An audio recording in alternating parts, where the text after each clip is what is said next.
Hello everyone.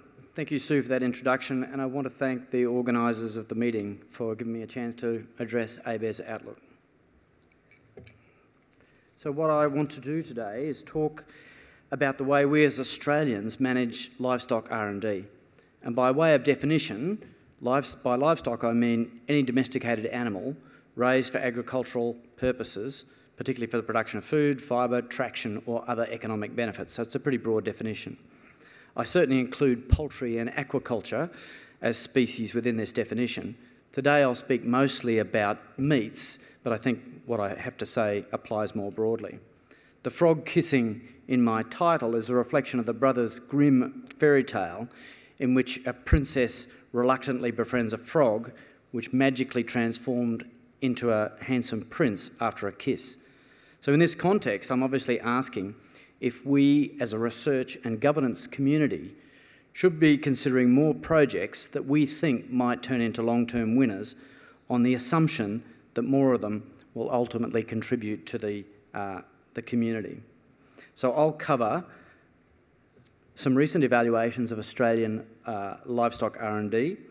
I'll talk about 3 current ex-ante analyses that I think identify a couple of issues, and then I'll make some comments. I'll take licence to make some comments about the way we manage R&D now. So the scale, scope and processes of Australian livestock R&D effort have been investigated within the last 2 years quite actively.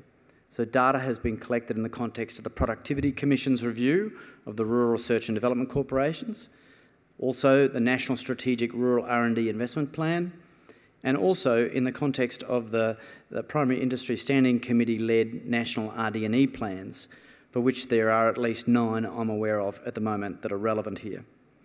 Each of these processes has gathered significant bodies of data on capability, capacity, expensive facilities, community opinions about priorities, desired outcomes, and particularly the RDC processes themselves. So I was interested to survey all these again for the context of this paper, because at least from where I stand, there's been no major change in policy since those reviews. In addition to these policy analyses, there have been a large number of formal economic evaluations of the impacts or predicted impacts of livestock R&D. And this activity has been largely coordinated through the chair of RDCs, or the Council of RDC chairs, and utilising the expertise of groups such as ACIL Tasman. And here are some relevant examples of ex-post evaluations based on selected projects with the briefest of summaries I've provided here. And the terms are in benefit cost ratios over periods of time, as well as internal rates of return. And each of these reports is in the public domain. So from MLA's perspective, a group I know quite well, we're looking here at aspects of eating quality, which includes the delivery of the whole Meat Standards Australia system. Also looking at increased efficiency and productivity of beef production, and that includes all the work that's been done around animal genetic improvement.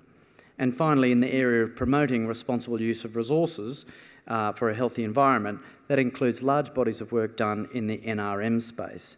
And in that particular area picks up on a social measure of impact being increased community recognition of positive change in environmental conditions.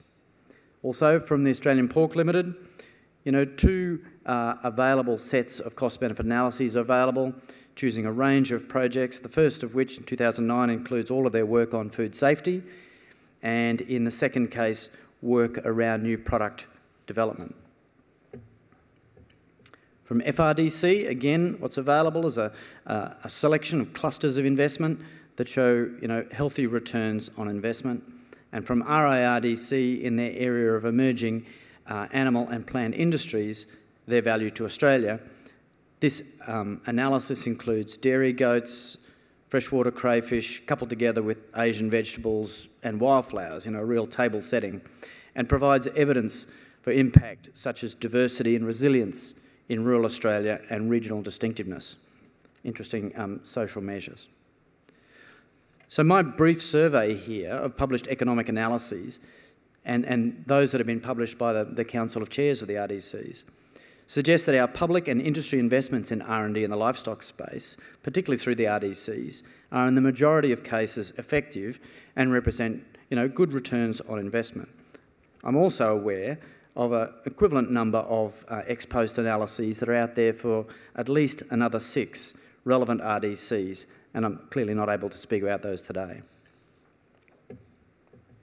So does this imply that the RDC investments are the only valuable investments in livestock RDC in R&D? I've also been able to find some other sources of information.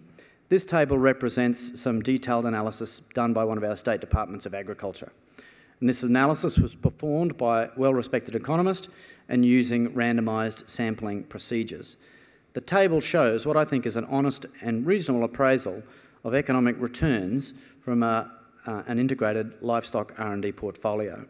We find projects here with positive NPVs and positive benefit cost ratios, quite high benefit cost ratios, and also some negative net present values in this sample. The work also presents and describes some of the benefits, both environmental and social, particularly of the grazing land management work. CSIRO also invests appropriation dollars in livestock R&D, and the performance of these investments has been picked up through such analyses as the Australian National Audit Office review of the flagship program, and also the so-called lapsing analysis of programs. The lapsing analysis uses a case study approach, and again, competent economists to confirm across economic, environmental and social benefits the likely outcomes and benefits of key programs like the Animal Biosecurity Program carried out by us at the Australian Animal Health Laboratory. And we are currently implementing a new impact framework called Impact 2020 that is very much informed by the analysis that's been done by the council chairs of the RDCs. The livestock-focused CRCs, of course, are very important as well, and ex-ante analysis are embedded deeply in their funding cases for each of these CRCs and are required again on several occasions during formal reviews of their work. And I'm most familiar with the comprehensive analysis completed by the beef CRC in the context of its extension case, unfortunately unsuccessful, and I'll mention that again as we go along. But of course that's not everything that's going on in the livestock innovation space, and this is, I think, part of the issue here.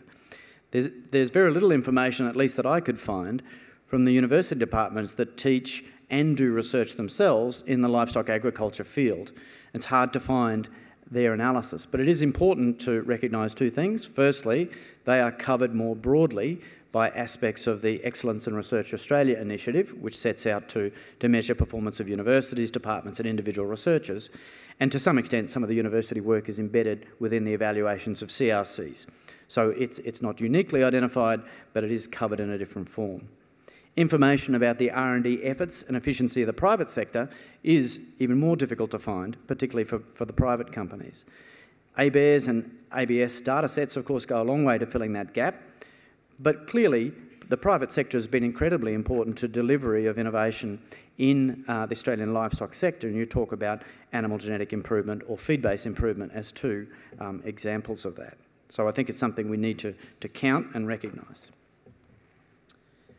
From this simple survey, I mean, it's reasonable to conclude, as did John Mullen in his 2007 review, that Australian investments in agricultural R&D, and in this particular case, livestock R&D, deliver demonstrable benefits and strong economic returns.